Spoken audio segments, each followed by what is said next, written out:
poppin', y'all? A rapper who's signed to the same label as Kendrick Lamar, Top Dog Entertainment, also known as TDE, has just dropped a new album. That artist is Isaiah Rashad. And during the rollout for this project, he did an interview clip that's been making the rounds online. Do you lie? On what occasion do you lie? Bro, I only lie when I'm up. and you lie about, there was something in the album where you're like, you're like, the last time I said I was sober, I was lying. Yeah. You be lying about that? I have though. I mean, Like on the last rollout, I was like acting like I was past all my demons and I was up the week before. Yeah. I'm not proud of that. It's Yeah, me reality, neither. I you feel know? like they kind of put that on you too. They sort of make you have to mature very fast. It's more so I just would prefer not to be like, at least in my lane, the poster child for recovery. Like type of shit. It is like, nah, man, I be fucking up, man. That's crazy because I felt like at one point I was a poster child for that, and then it just caused me to be like, go the opposite way. I was like, I hated that image so much that I was like, damn, that was really whack. I watched like one of those interviews where I'm talking about it, and I had a beer in my hand. I was like, this is whack. Yeah. I feel you. Yeah. Now I feel like I'm the poster child for recovery. I'm like the black bar rapper now. Yeah. And it doesn't come with any of the perks I thought it would come with. There are no Frank Ocean perks. Yeah, Like, you don't think so? It's just like this. Do you think that's how people perceive I'm you in a bullshit. way? Nah. I don't know. The person he's speaking with is Dominic Fike, a genuinely talented artist whose music has been experiencing a major revival on TikTok after resurfacing years after its original release. And this conversation takes an interesting turn because, if you recall, Dominic Fike was reportedly in a relationship with Hunter Schafer, the actress known for her role in Euphoria. Now, let's get into the Isaiah Rashad situation, because this one actually deserves a real breakdown. For context, Isaiah Rashad was a legitimately dedicated listen for a lot of people.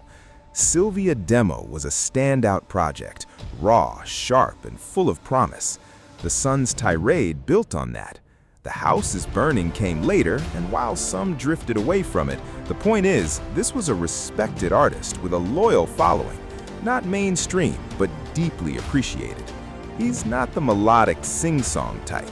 He's a bars guy, a craft-first rapper who brought in vocalists like Gangsta Boo and delivered consistently strong music. So when a video surfaced online around 2022 showing Isaiah Rashad in a deeply compromising situation, it sent shockwaves through hip-hop. The clip spread fast, and honestly, somehow it never made it to certain people's screens. If you managed to avoid it, consider yourself fortunate. The decision to simply close the tab and move on was the right one. Protect your peace. Some things you genuinely cannot unsee. Up until that point, nobody had any indication. This wasn't like the Khalid situation, where the artist who made Location came out voluntarily and the general reaction was essentially, yeah, we kind of figured. That was a non-event by comparison. Low stakes, no drama, just a quiet announcement that most people received with a shrug. Frank Ocean is a completely different story. When Frank came out in 2012, he did it on his own terms, through a heartfelt Tumblr post, no scandal attached. And critically, there was no leaked video. There was no moment of public humiliation. He simply chose to share something personal. And by that point, he was already enormous. Nostalgia Ultra had already established him as a generational talent, and being part of Odd Future, one of the most culturally disruptive groups of that era, meant he existed far beyond the boundaries of any single genre. Frank Ocean's music is what you'd call universally accessible. His songwriting is so precise, so emotionally intelligent, that listeners of any background, any orientation, any experience can find themselves inside it. You don't have to decode it, you just feel it, and that's a rare skill. Isaiah Rashad's audience was built differently. His fanbase skews heavily male. His shows reflect that. His music appeals to a specific kind of listener, someone who wants substance, who wants to work for it. That's admirable, but it's a narrow lane. And when the video dropped, there was no offsetting demographic that was suddenly going to rush toward his music. Women weren't converting. The existing male fan base was largely caught off guard. There was no upward momentum, only the fallout. Compare that to Lil Nas X. When he came out, he already had one of the biggest songs in recent memory. Old Town Road had broken records. He had crossover appeal, pop infrastructure, and a fan base that skewed young and diverse. The cultural moment actually amplified him. He came out during a period when that kind of visibility was celebrated and boosted across platforms. For Isaiah Rashad, the timing couldn't have been worse.